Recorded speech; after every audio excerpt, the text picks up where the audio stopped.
पिछले वाले वीडियो में हम लोग क्वेश्चन नंबर 2 तक कंप्लीट कर लिए थे। आज के इस वीडियो में हम लोग क्वेश्चन नंबर 3 से स्टार्ट करेंगे। देखिए क्वेश्चन नंबर 3 इस प्रकार से दिया हुआ है।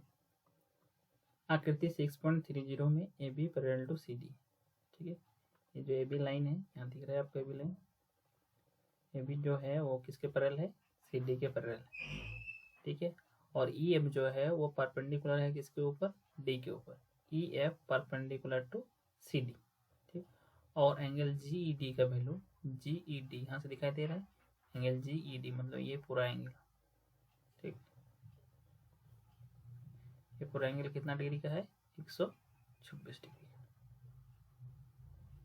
ठीक है, तो ए जी ई निकालना है, जी ई एफ और एंगल एफ जी ई ज्ञात करना है। देखिए हम लोग जो दिया गया उसको पहले लिख लेते हैं। एंगल जी ई डी पर कितना दिया गया? 126 डिग्री। जो जो दिया गया था वो हमने लिख लिया। ठीक है, हमको निकालना क्या है? ए जी ई निकालना है। ए जी ई यानी ये वाला एंगल निकालना है। ठीक, क्लियर है? दिख रहा है आप लोगों को? ए जी ई। उसके बाद जी ई एफ निकालना है। जी ई एफ यानी ये वाला एंगल निकालना है। ठीक, और F G E, F G E, F G ई यानी ये वाला एंगल निकालना है। ठीक है, तो देखिए क्वेश्चन बहुत ही आसान है। अब देखिए ये जो 126 डिग्री दिया गया है वो पूरा कौन सा वैल्यू दिया गया है? जी ई डी का वैल्यू। ठीक है, तो यहाँ लिखेंगे चूंकि जी ई डी इक्वल कितना है? 126 डिग्री। ठीक है, देखिए तो जी ई डी देखिए अगर देखेंगे ध्यान से तो इसको ई एफ किरण जो है इसको दो भागों में बांट देता है। एक भाग का नाम क्या है? जी ई एफ और एक भाग का नाम क्या है? F E D. तो इसको हम लोग ऐसा लिख सकते हैं कि G E F plus F E D. ठीक है, बराबर कितना? 126 डिग्री। सिर्फ एंगल का नाम हमने क्या किया? दो भागों में बांटा था, उसका दो भाग में लिख दिया। अब देखिए यहाँ पर एफ ई डी फिगर से क्लियर है और क्वेश्चन में दिया हुआ भी था कि ई एफ जो है वो परपेंडिकुलर किसके ऊपर है? सी डी के ऊपर है। यानी एफ ई डी देखिए यहाँ फिगर में लिखा हुआ है, इस तरह से सिम्बॉल दिया हुआ है। सिम्बॉल जो है कुछ इस प्रकार से सिम्बॉल दिखेगा। ठीक है, इस तरह से रहेगा ऐसे। इसका मतलब कितना डिग्री दिया है? वहाँ पर 90 डिग्री दिया गया। ठीक है, जैसे कोई ये इस तरह से लाइन दिया हुआ है, इस तरह से दिखेगा। ये सिम्बॉल जो है इस तरह का, ये कितना डिग्री शो करता है? 90 डिग्री का शो करता है। ठीक है, यहाँ देखिए एफ ई डी का वैल्यू यहाँ पर एफ ई डी के जगह पे क्या दिया? ये सिम्बॉल दिया गया है। तो यहाँ पर कितना डिग्री है? 90 डिग्री है। यानी यहाँ पर हम लोग ऐसे लिखेंगे कि जी ई एफ के जगह वही रहने देंगे और एफ ई डी के जगह कितना लिखेंगे? 90 डिग्री इक्वल टू 126 डिग्री। इसके पीछे कारण ये लिख सकते हैं कि ई एफ जो है वो परपेंडिकुलर है किसके ऊपर? सी डी के ऊपर। ठीक है, अब देखिए इसके आगे 90 डिग्री को राइट साइड में लेके जाएंगे। जी ई एफ इक्वल कितना हो जाएगा? 126 डिग्री माइनस 90 डिग्री। ठीक, तो एंगल जी ई एफ बराबर कितना हो जाएगा? 126 में से 90 डिग्री घटा देंगे तो 36 डिग्री हो जाएगा। ये आपका जी ई एफ का वैल्यू निकल गया। ठीक है, इसके साथ साथ और किसका वैल्यू निकालने दिया था? ए जी ई का निकालने दिया था और एफ जी ई। ठीक, अब देखिए ए जी ई का वैल्यू अगर देखते हैं, ए जी को अगर ध्यान से देखेंगे, देखिए क्वेश्चन में दिया है कि ए बी लाइन जो है पैरेलल टू सी डी है। यानी ये लाइन और ये लाइन इस तरह से पैरेलल दिया हुआ है। ठीक, अब देखिए यहाँ पर जी ई डी का वैल्यू इस तरह से एक लाइन आया है जी ई, जिसको क्या करता है? कट करता है। जी इसको कट करता है। देखिए यहाँ पर जेड का निर्माण हो रहा है ना, ये वाला पार्ट और ये वाला पार्ट।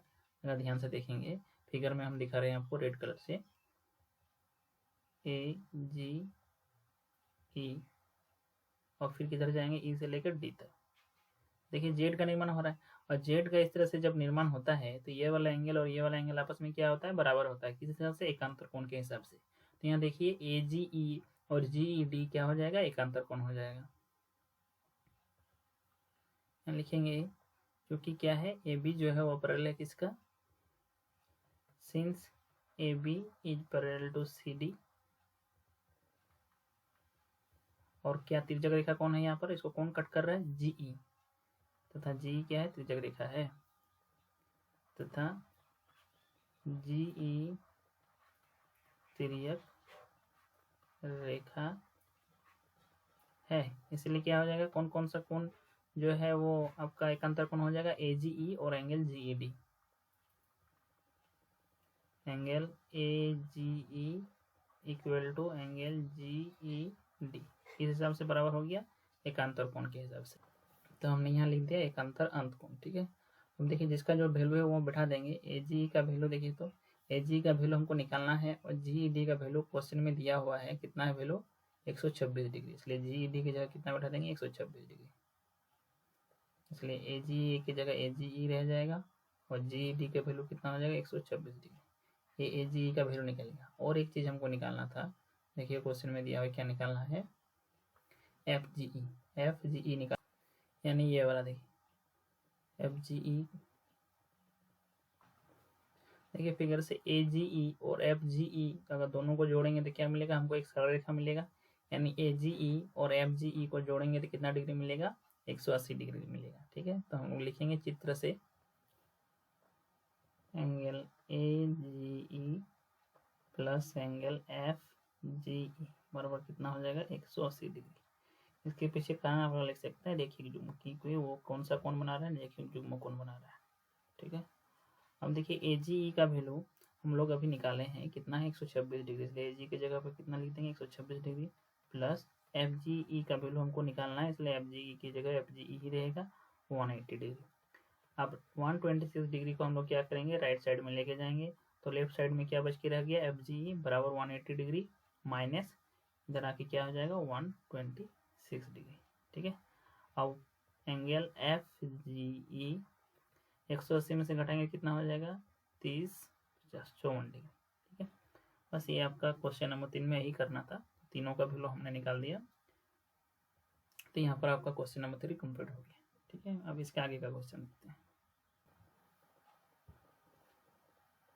क्वेश्चन नंबर 4 इस प्रकार से दिया हुआ है कि आकृति 6.31 में यदि PQ पैरेलल टू ST है और एंगल PQR का वैल्यू कितना है 110 डिग्री है और एंगल RST का वैल्यू 130 डिग्री है, तो एंगल QRS का वैल्यू हमको निकालना है। यहाँ पर एक संकेत दिया गया है कि बिंदु R से होकर ST के पैरेलल एक समांतर रेखा खींचिए। देखिए ये जो संकेत दिया गया ना, ये आपका एग्जाम में दिया हुआ नहीं रहेगा। ठीक है, तो उसमें कोई दिक्कत नहीं है, अभी जैसे इस क्वेश्चन को बनाइएगा धीरे धीरे प्रैक्टिस कीजिएगा तो आपका दिमाग में सेट हो जाएगा कि इस क्वेश्चन को कैसे बनाना है। ठीक, क्योंकि यहाँ पहली बार बना रहे हैं इसलिए यहाँ सिंबल, यहाँ संकेत यहाँ दिया हुआ है, हिंट दिया हुआ है। तो चलिए हम लोग देखते हैं कि इसको कैसे करेंगे हम लोग। तो देखिए यहाँ पर बोला है कि बिंदु R से होकर ST के समांतर एक रेखा खींचेंगे, यानी R से होकर ST के समांतर, ये जो ST है इसके समांतर एक रेखा खींचते हैं। ठीक है, देखिए हमने क्या किया, यहाँ पर ST के समांतर एक लाइन खींच दिया जिसको हम रेड कलर से दिखाए हैं। आप लोग जब फिगर बनाइएगा कॉपी में तो आप लोग, ये तो आपका क्वेश्चन में दिया हुआ है उसी में हम बना दिया, आप लोग अलग से यहाँ साइड में फिगर बना लीजिएगा। ठीक है, अब देखिए इसका नाम देते हैं, इस लाइन का कुछ नाम दे देते हैं, इसका नाम दे देते हैं AB। ठीक, ये वाला A और ये वाला क्या है B। ठीक है, यहाँ पर एक बिंदु ले लेते हैं, यहाँ पर एक बिंदु। क्लियर है, अब देखिए चूंकि यहाँ पर दिया हुआ था PQ जो है वो पैरेलल है ST का, और हमने क्या किया कि ST के पैरेलल AB लाइन खींचा। ठीक है, यानी ST पैरेलल टू AB। तो हम लोग जो दिया हुआ उसको पहले लिख लेते हैं, दिया हुआ है कि PQ जो है वो किसके पैरेलल है ST का। ठीक, और हमने क्या और क्या दिया हुआ इसको लिख लेते हैं, एंगल PQR, एंगल PQR बराबर कितना है 110 डिग्री और एंगल RST बराबर कितना है 130 डिग्री। ठीक, हमने यहाँ कुछ रचना किया, यानी खुद अपने से ड्रॉ किया। रचना क्या किया हमने, रचना क्या किए कि ST, हमने क्या किया ST के पैरेलल एक लाइन खींचा AB, ST पैरेलल AB खींचा। ठीक है, अब देखिए PQ पैरेलल टू ST है और ST के पैरेलल AB है, इसलिए यहाँ लिखेंगे क्योंकि PQ पैरेलल टू ST, ठीक, और ST पैरेलल टू AB। ठीक है, तो यहाँ से क्या कह सकते हैं, देखिए PQ जो है ST के पैरेलल है और ST के पैरेलल फिर कौन है AB है, तो यहाँ पर लिख सकते हैं हम लोग PQ पैरेलल टू AB। ठीक है, ये हम समझा चुके हैं कि किस हिसाब से पैरेलल होगा। अब देखिए कि ST पैरेलल टू AB है और एस टी और ए बी को कौन कट कर रहा है? एस आर, यानी एस आर किसका काम कर रहा है? तिर्यक रेखा का काम कर रहा है।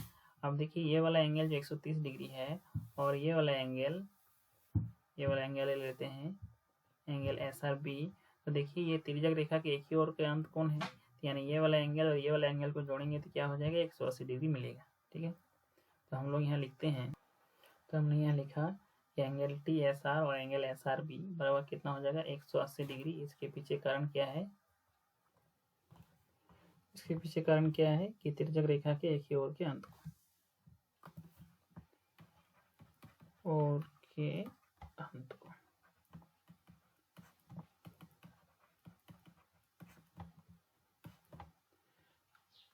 अब देखिए यहाँ पर जो वैल्यू दिया गया है वो वैल्यू हम लोग यहाँ लिख देते हैं कि टी एस आर देखिए टी एस आर और आर एस टी एक ही बात है। टी एस आर का वैल्यू कितना दिया गया? 130 degree plus S R B का वैल्यू हमको नहीं पता, तो एस आर बी की जगह एस आर बी रहने देते हैं 180 degree. Angle S R B कितना हो जाएगा? 180 डिग्री माइनस 130 डिग्री, यानी एंगल एस आर बी बराबर कितना हो जाएगा? 180 में से 130 घटाएंगे तो 50 डिग्री, यानी एंगल एस आर बी का वैल्यू कितना आया ना? 50 डिग्री आया। एंगल एस आर बी यानी ये वाला वैल्यू कितना है? 50। ठीक है, अब देखिए फिर से अगर देखते हैं कि यहाँ पर हम लोग लिख चुके हैं कि पी क्यू जो है वो पैरेलल है किसका? ए बी का। पी क्यू पैरेलल है ए बी का, और इस तरह का अगर एंगल बनता है, इस तरह का फिगर बनता है जेड, तो उसको हम लोग क्या कहते हैं? ये वाला एंगल और ये वाला एंगल क्या कहलाता है ना? एकांतर कोण कहलाता है। अब देखिए पी क्यू आर हम यहाँ फिगर में ड्रॉ कर रहे हैं जेड को, ये वाला देखिए ऐसे आ रहा है, फिर हम ब्लैक कलर ले लेते हैं, समझ में नहीं आएगा। अब देखिए यहाँ जेड का निर्माण हो रहा है। ठीक है, तो जेड का निर्माण होता है ये पूरा एंगल और ये पूरा एंगल। ठीक है, क्या कहलाएगा ना? आपका एकांतर कोण कहलाएगा। ठीक है, पी क्यू आर और क्या? Q R B. तो इसको हम लोग लिखते हैं Q R equal to Q R B. Angle P Q R equal to angle Q R B. ठीक है, अब देखिए यहाँ पर कुछ वैल्यू दिया हुआ है क्वेश्चन में। क्या वैल्यू दिया है? पी क्यू आर का वैल्यू दिया है 110 डिग्री, तो पी क्यू आर की जगह लिखेंगे हम लोग 110 डिग्री। ठीक है, equal to Q R B. ठीक है, इसको थोड़ा घुमा के लिखते हैं, एंगल क्यू आर बी बराबर कितना हो गया? 110 डिग्री। अब देखिए क्यू आर बी को कुछ लिखा जा सकता है यहाँ फिगर में। देखिए कि क्यू आर बी को हम लोग क्या लिख सकते हैं? देखिए क्यू आर बी, ठीक है, तो क्यू आर बी के बीचों बीच एक क्या आ गया है? किरण आर एस। ठीक है, यानी क्यू आर बी को दो भागों में बांट दिया है, कौन? R S. इसलिए क्या लिख सकते हैं कि क्यू आर बी को हम लोग क्या लिख सकते हैं? Q R S plus S R B. ठीक है, यहाँ हम लोग लिखेंगे Q R S plus S R B, यहाँ लिख सकते हैं Q R S plus S R B. ठीक है, बराबर कितना? 110 डिग्री। यहाँ पर कुछ नहीं किया, बस क्यू आर बी को दो भाग में बांट दिया है, यानी ये दोनों भागों को जोड़ेंगे तो क्या मिलेगा? क्यू आर बी ही मिलेगा। अब देखिए क्यू आर एस की जगह Q R S S R B का वैल्यू हम लोग अभी निकाले हैं। देखिए 50 डिग्री है, 50 डिग्री इज इक्वल टू कितना? 110 डिग्री, यानी क्यू आर एस 50 को राइट साइड में लेके जाएंगे तो 110 डिग्री माइनस 50 डिग्री, यानी क्या हो गया? Therefore angle Q R S is equal to कितना हो गया? 60 डिग्री। बस यही आपको निकालना था। तो ये आपका इस क्वेश्चन का सोल्यूशन हो गया। अब देखिए नेक्स्ट क्वेश्चन इस प्रकार से दिया हुआ है कि आकृति 6.32 में यदि A B parallel to C D है, ए बी लाइन और सी डी लाइन क्या है? आपस में पैरेलल है, यानी कौन सा लाइन? ये वाला लाइन है ए बी और ये वाला लाइन है सी डी, ये दोनों लाइन आपस में पैरेलल है। और ए पी क्यू का वैल्यू जो है वो 50 डिग्री दिया हुआ है और पी आर डी का वैल्यू 127 डिग्री फिगर में भी लिखा हुआ है। तो एक्स और वाई का वैल्यू निकालना है, यानी इस एक्स का वैल्यू निकालना है और इस वाई का वैल्यू निकालना है। ठीक है, ये क्वेश्चन बहुत ही आसान है। अब देखिए यहाँ पर लिखते हैं हम लोग कि देखिए यहाँ पर क्लियरली दिख रहा है कि यहाँ पर जेड का निर्माण हो रहा है ना। तो पहले ऐसा करते हैं कि जो दिया गया उसको लिख लेते हैं। To C D angle A P Q का वैल्यू जो है वो 50 डिग्री है। ठीक, एंगल फिर कौन सा? एंगल पी आर डी का वैल्यू जो है वो 127 डिग्री। ठीक है, तो क्लियरली यहाँ पर जो है क्योंकि ए बी पैरेलल टू क्या है ना? सी डी है। अब ए बी और सी डी अगर पैरेलल है तो ये पी क्यू जो है यहाँ पर एक तिर्यक रेखा का काम कर रहा है। ठीक है, नहीं इस तरह से ए बी लाइन दिया हुआ है और सी डी लाइन दिया हुआ है, इस तरह से एक लाइन क्या है? P Q. ठीक है। तो देखिए यहाँ पर जेड का निर्माण हो रहा है ना, ये वाला एंगल और ये वाला एंगल क्या कहलाएगा, एकांतर कोण कहलाएगा। चूंकि यहाँ पैरेलल दिया हुआ है इसलिए ये दोनों कोण आपस में क्या हो जाएगा, बराबर हो जाएगा। इस दो कोण का नाम क्या है, जेड हम दिखा दे रहे हैं। ये वाला देखिए जेड का निर्माण हो रहा है ना। तो यानी ये वाला एंगल और ये वाला एंगल आपस में क्या होगा, बराबर होगा। तो चूंकि A B parallel to C D, ठीक, तथा यहाँ लिख सकते हैं तथा पी क्यू क्या है, एक तिर्यक रेखा, तिर्यक रेखा है। इसलिए क्या होगा, इसलिए एंगल कौन सा, A P Q equal to angle कौन सा हो जाएगा, पी क्यू आर। ठीक है, बराबर होगा किस हिसाब से, एकांतर अंत कोण, एकांतर अंत कोण के हिसाब से ये बराबर हो जाएगा। ठीक है, अब हम लोग वैल्यू बैठा देंगे। ए पी क्यू का वैल्यू देखिए क्वेश्चन में दिया है 50 डिग्री, इसलिए यहाँ पर लिख दिया 50 डिग्री इज इक्वल टू क्या हो गया, P Q are. P Q are की जगह क्या लिखा हुआ है, देखिए तो पी क्यू आर की जगह एक्स लिखा हुआ है, यानी इसको घुमा के लिखेंगे तो एक्स बराबर कितना हो गया, 50 डिग्री। ये एक्स का वैल्यू आ गया। ठीक है, अब ठीक उसी प्रकार से अगर यहाँ पर देखेंगे फिगर, इसको हम मिटा देते हैं ये वाला लाइन को। ठीक, अब देखिए यहाँ पर भी जेड का निर्माण हो रहा है, ग्रीन कलर से शो कर रहे हैं। देखिए ये वाला जेड का निर्माण हो रहा है ना, यहाँ से ऐसे, ये कलर आप लोगों से दिख नहीं रहा होगा तो रेड को ही ले लेते हैं। देखिए ऐसे ऐसे और ऐसे, देखिए जेड का निर्माण हो रहा है, ऐसे जेड का निर्माण हो रहा है। तो ये वाला एंगल और ये वाला एंगल क्या कहलाएगा, एकांतर कोण। तो ये वाला एंगल क्या है, देखिए यहाँ से लेकर यहाँ तक पूरा, और ये वाला एंगल क्या है, ये वाला एंगल। ठीक है, तो इसको लिखते हैं कि अब क्या है, A B parallel to C D है और अभी तिर्यक रेखा का कौन काम कर रहा है, पी आर। तो यहाँ हम लोग लिखते हैं कि A B parallel to C D तथा पी आर क्या है, एक तिर्यक रेखा है। तो हमने यहाँ लिख दिया तिर्यक रेखा है। अब क्या है, कौन सा कोण बराबर हो जाएगा, एकांतर कोण के हिसाब से एंगल ए पी आर और बराबर एंगल पी आर डी। ठीक है, ए पी आर यहाँ से दिख रहा है आपको ये वाला, और पी आर डी ये वाला, एंगल ए पी आर बराबर angle P R D, angle A P R बराबर angle P R D. Clear है। अब देखिए क्वेश्चन में वैल्यू दिया है किसी का, पी आर डी का वैल्यू दिया है 127 डिग्री, और साथ ही साथ ए पी आर को देखिए तो हम लोग क्या लिख सकते हैं, ए पी आर, अगर हम लोग यहाँ ध्यान से देखें तो ए पी आर जो है ये पूरा एंगल है ए पी आर। ठीक, और ए पी आर को क्या कर दिया है ना, पी क्यू जो है उसको दो टुकड़ा में बांट दिया। ठीक है, पी क्यू, तो यानी ये दोनों टुकड़ा को जोड़ेंगे तो पूरा ए पी आर मिलेगा। तो दो टुकड़ा का नाम क्या है, ए पी क्यू और क्यू पी आर। तो ये लिखेंगे ए पी आर की जगह ए P Q angle A P Q, तो क्या हो जाएगा, plus angle Q P R. ठीक है, और बराबर पी आर डी का वैल्यू देखिए क्वेश्चन में दिया है, पी आर डी का वैल्यू कितना है, यहाँ पर हम लोग लिखे हैं पी आर डी का वैल्यू कितना है, 127 डिग्री। इसलिए पी आर डी को हटा कितना लिखेंगे, 127 डिग्री। ठीक है, अब देखिए ए पी क्यू का वैल्यू, ए पी क्यू का वैल्यू भी क्वेश्चन में दिया हुआ है, हम लोग लिखे हैं ए पी क्यू का वैल्यू कितना है, 50। ठीक है, तो ए पी क्यू की जगह पे हम लोग क्या लिखेंगे, 50 ठीक degree, plus Q P R. देखिए क्वेश्चन में दिया हुआ होगा क्यू पी आर की जगह क्या दिया, देखिए Q P R, Q P R की जगह क्या दिया है, देखिए यहाँ पर वाई दिया हुआ है, हम लोग दिख रहा होगा, क्यू पी आर की जगह क्या दिया है, वाई। इसलिए क्यू पी आर की जगह क्या लिखेंगे हम लोग, वाई लिखेंगे। वाई बराबर कितना हो जाएगा, 127 डिग्री। 50 डिग्री को राइट साइड में लेके जाएंगे तो 127 डिग्री माइनस 50 डिग्री, इसलिए वाई का वैल्यू कितना आ जाएगा, 127 में से 50 उठाएंगे तो 7 हो जाएगा, 7 हो जाएगा 77 डिग्री। ठीक है, ये आपका क्वेश्चन नंबर कितना था, ये वाला 5। ठीक है, तो ये आपका क्वेश्चन नंबर 5 क्लियर हो गया। अब नेक्स्ट क्वेश्चन देखते हैं क्या दिया हुआ है। 6.33 में पी क्यू और आर एस दो दर्पण है। देखिए पी क्यू और आर एस क्या है, दो दर्पण है जो एक दूसरे के समांतर है, यानी ऐसे कह सकते हैं कि पी क्यू ये जो दिख रहा है एक लाइन के रूप में मान सकते हैं पी क्यू। ठीक है, पी क्यू और क्या आर एस जो है आपस में क्या है, समांतर है। एक आपतन किरण इंसिडेंट रे ए बी, आपतन किरण कौन है, ए बी। ये देखिए ए बी दिख रहा है, ए से लेकर बी तक ये वाला क्या आपतित हो रहा है, इसलिए इसका नाम क्या है, आपतन किरण। ठीक, और दर्पण पी क्यू से बी पर टकराती है, कहाँ पर टकराती है, बी पर, यानी ये आके दर्पण की जिस बिंदु पे मिल रहा है उसका नाम क्या है, बी।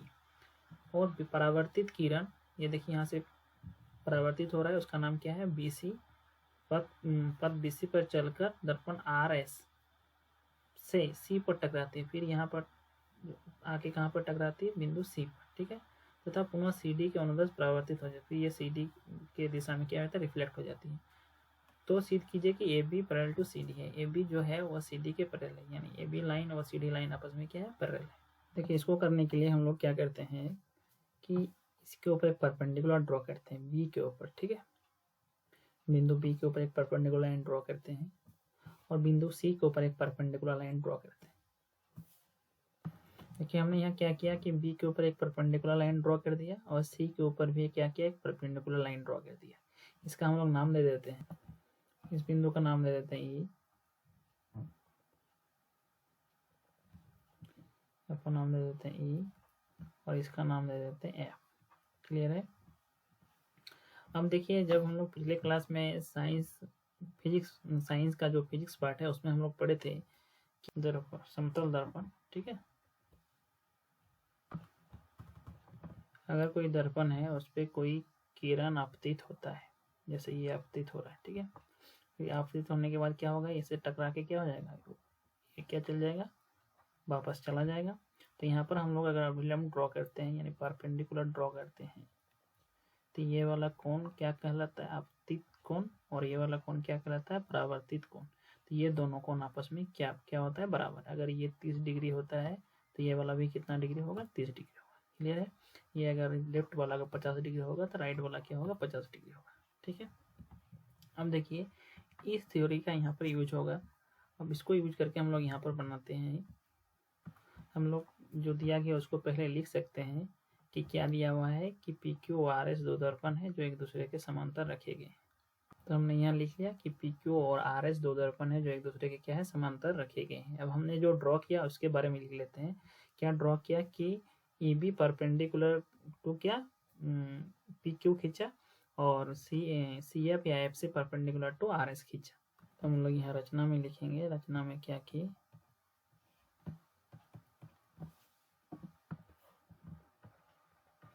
खींचा, ठीक है। तो जो ड्रॉ किया हमने वो लिख लिया है। अब देखिए यहाँ पर हम आपको एक थ्योरी बताया कि ये वाला एंगल जितना डिग्री होगा राइट वाला की परावर्तित कोण भी उतना ही डिग्री का बनेगा, ठीक है। तो देखिए यहाँ पर कि AB यहाँ पर दिया हुआ है क्वेश्चन में कि AB जो है आपतित किरण है, ठीक है, यहाँ पर दिया है, देखिए AB जो है आपतित किरण है। तो AB यहाँ पर आ रहा है, फिर टकरा के वापस आ रहा है, तो ये वाला आपतित किरण और ये वाला क्या हो गया, परावर्तित किरण। तो यानी ये कोण आपतन कोण और ये कोण क्या हो जाएगा, परावर्तन कोण, ठीक है। तो यहाँ पर दो कोण बन रहा है और ठीक उसी प्रकार से यहाँ पर भी देखिए दो कोण बन रहा है। इसका पहले नाम दे देते हैं, इस कोण का नाम दे देते हैं कोण 1, ठीक, इसका 2, इसका 3 और इसका क्या दे देते हैं 4, ठीक है। अब देखिए कोण 1 जो है वो आपतन कोण है और कोण 2 जो है वो परावर्तन कोण है। हम लोग अभी सीखे कि आपतन कोण, यहाँ पर राइट साइड में लिख देते हैं थ्योरी, आपतन कोण और परावर्तन कोण आपस में क्या होगा, बराबर होगा, ठीक है। आपतन कोण किसको कहते हैं, आपतन कोण जो आपतित किरण, जो किरण आ रही है तथा ये जो परपेंडिकुलर है ना, इसको अभिलंब बोला जाता है। इसको क्या बोला जाता है, अभिलंब, अभिलंब। और इसको जो आ रहा है उसको क्या कहते हैं, आपतित किरण। आपतित किरण और अभिलंब के बीच जो कोण बनता है उसका आपतन कोण कहते हैं। उसी तरह से ये परावर्तित किरण है, ठीक, तो परावर्तित किरण और अभिलंब के बीच जो कोण बनता है उसको क्या बोलते हैं, परावर्तित किरण और अभिलंब के बीच जो कोण बनता है उसको परावर्तन कोण कहते हैं। तो उसी तरह से देखिए ये जो आ रहा है किरण और ये जो अभिलंब है उसके बीच कौन सा कोण बन रहा है, कोण 1, और परावर्तन कोण यहाँ पर कौन है, कोण 2, ठीक है। तो हम लोग यहाँ लिखेंगे कि क्या हो जाएगा, एंगल 1 चित्र से क्या हो जाएगा, एंगल 1 इक्वल टू एंगल 2। इसके पीछे कारण क्या है कि आपतन कोण बराबर क्या होता है, परावर्तन कोण। आपतन कोण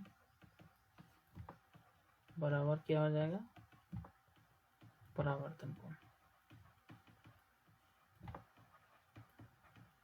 क्लियर है। ठीक उसी प्रकार से अगर यहाँ पर देखेंगे तो एंगल फिर से ये टकरा के यहाँ से जब रिफ्लेक्ट हो रहा है तो फिर आके कहाँ टकरा रहा है, RS पे C पे टकरा है, यानी RS पे आके फिर से मिल रहा है। तो फिर से ये इस बिंदु के लिए एंगल 3 जो क्या हो जाएगा, आपतन कोण हो जाएगा, और एंगल 4 क्या हो जाएगा, परावर्तन कोण। यानी एंगल 3 और एंगल 4 भी क्या हो जाएगा, बराबर हो जाएगा। एंगल 3 बराबर क्या हो जाएगा एंगल 4। किस हिसाब से, क्योंकि अपतन कोण बराबर क्या होता है परावर्तन कोण। अपतन कोण इक्वल टू परावर्तन कोण। क्लियर है। तो देखिए फिगर को फिर से अगर ध्यान से देखते हैं कि हमने क्या किया था कि बीई परपेंडिकुलर ड्रॉ किया था पीक्यू के ऊपर और सी एफ परपेंडिकुलर ड्रॉ किया था आर एस के ऊपर। ठीक है, यहाँ पर यानी यहाँ पर कितना डिग्री का कोण बन रहा है 90 डिग्री का, और यहाँ पर क्या है 90 डिग्री का कोण बन रहा है, और ये दोनों लाइन पी क्यू और आर एस आपस में पैरेलल है। तो हम लोग यहाँ कह सकते हैं फिगर से कि बीई लाइन जो है, ठीक है, इसको हम साइड में लिख रहे हैं समझाने के लिए कि बीई जो है वो आपका पैरेलल है किसके ऊपर सी एफ के ऊपर। ठीक है, तो बी एफ और सी एफ आपस में पैरेलल है। तो देखिए बी एफ का इस तरह से दिया हुआ है, आप सॉरी बीई का क्या है इस तरह से लाइन दिया हुआ है और सी एफ लाइन इस तरह से दिया हुआ है। ठीक है, ये दोनों लाइन आपस में पैरेलल है और इस तरह से ये पर एक लाइन आके कट रहा है। ठीक है, यहाँ पर नाम देखिए बी है, ये वाला है ई, और ये वाला सी, और ये वाला एफ। ठीक है, अब देखिए हम उल्टा जेड समझाए थे ना, ये जस्ट इस घुमा दिए हैं इसको अगर रोटेट कर दे इस साइड में तो ऐसे बन जाएगा। तो ये वाला एंगल, ठीक है, और कौन सा एंगल, ये वाला एंगल आपस में क्या कहलाएगा। ठीक है, यहाँ पर हम कलर कर रहे हैं, ये वाला एंगल और ये वाला एंगल क्या हो जाएगा एकांतर कोण। ठीक उसी प्रकार से इस फिगर में देखिए जस्ट वही लिखे हैं, यानी बी ई के ये राइट साइड वाला यानी एंगल 2, और इधर एन सी एफ के लेफ्ट साइड वाला, सी एफ के लेफ्ट साइड वाला एंगल 3, एंगल 2 और एंगल 3 क्या हो जाएगा आपका एकांतर कोण हो जाएगा। ठीक है, एकांतर कोण। तो हम लोग लिखते हैं कि क्लियरली कि बी ई और सी एफ आपस में क्या है पैरेलल है, और बी सी क्या है एक तिर्यक रेखा है। हमने यहाँ लिखा कि B E parallel to C F, मतलब बी सी एक तिर्यक रेखा है। अब यहाँ से देखिए यानी क्या हो जाएगा तिर्यक रेखा हो जाएगा, तो एंगल 2 और एंगल 3 आपस में क्या हो जाएगा बराबर हो जाएगा किस हिसाब से ना एकांतर अंत कोण। एंगल 2 बराबर एंगल कितना 3, किस हिसाब से ना एकांतर अंत कोण। क्लियर है। अब देखिए हम लोग क्या करते हैं, इसको समीकरण 1 देते हैं, इसको समीकरण 2 और इसको समीकरण 3। ठीक, अब देखिए समीकरण 1, 2 और 3 से हम लोग क्या कह सकते हैं कि देखिए एंगल 1 जो है वो बराबर है किसके साथ 2 के साथ, और फिर देखिए 2 किसके साथ बराबर है 3 के साथ, फिर 3 देखिए किसके साथ बराबर है 4 के साथ। देखिए हम लोग एंगल 1 बराबर क्या लिख सकते हैं एंगल 2, ये तो समीकरण 1 में लिखा हुआ है, और फिर 2 किसके साथ बराबर है देखिए यहाँ पर समीकरण 3 से, तो 2 बराबर है एंगल 3 के साथ, और फिर देखिए समीकरण 2 से एंगल 3 बराबर है किसके साथ एंगल 4 के साथ। यानी यहाँ हम लिखे समीकरण कितना से 1, 2 तथा 3 से यहाँ कह सकते हैं कि एंगल देखिए एंगल 1 जो है वो किसके साथ बराबर है एंगल 4 के साथ बराबर। ठीक है, इसको समीकरण 4 दे देते हैं। ठीक है, अब क्या करते हैं समीकरण 3 और 4 को जोड़ने पर, समीकरण 3 तथा 4 को जोड़ने पर क्या मिलेगा। देखिए समीकरण को कैसे जोड़ते हैं, लेफ्ट वाला के साथ, समीकरण 4 के इधर एंगल 1 है, समीकरण 3 के लेफ्ट साइड में क्या है एंगल 2 है, यानी एंगल 1 प्लस एंगल क्या हो जाएगा 2।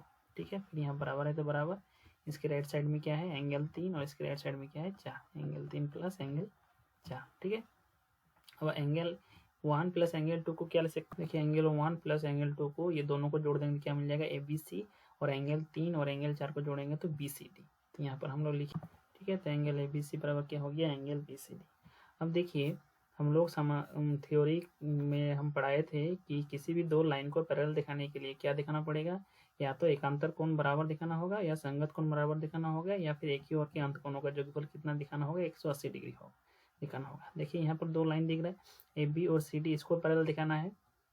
AB और CD को अगर देखते हैं तो BC उसके ऊपर आके कट कर रहा है, यानी BC किसका निर्माण कर किसका काम कर रहा है तिर्यक रेखा का काम कर रहा है। अब देखिए ये वाला एंगल, ठीक, ये पूरा एंगल और ये पूरा एंगल, और दोनों आपस में क्या हो रहा है बराबर हो रहा है। ये दोनों देखिए क्या है एकांतर कोण है।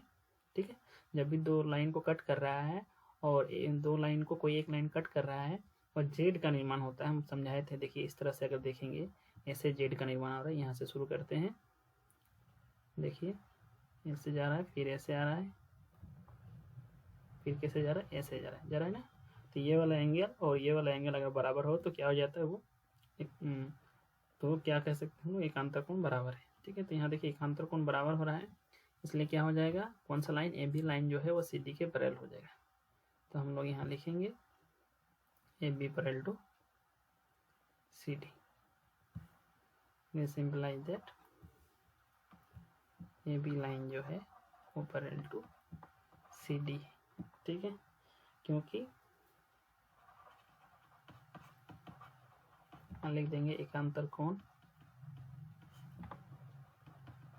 क्या क्या एकांतर कोण है, ए बी सी तथा एंगल बी सी डी बराबर है। एकांतर कोण बराबर होने से दोनों लाइन क्या होता है, आपस में पैरेलल होता है। ये आपका क्वेश्चन नंबर कितना है, 6 जो है वो यहीं पे कंप्लीट होता है। और साथ ही साथ ये चैप्टर भी यहीं पे कंप्लीट होता है, यानी ये एक्सरसाइज 6.2 यहीं पे ख़त्म होता है। अब हम लोग नेक्स्ट वीडियो में इसके आगे का थ्योरी को देखेंगे, चैप्टर को स्टार्ट करेंगे।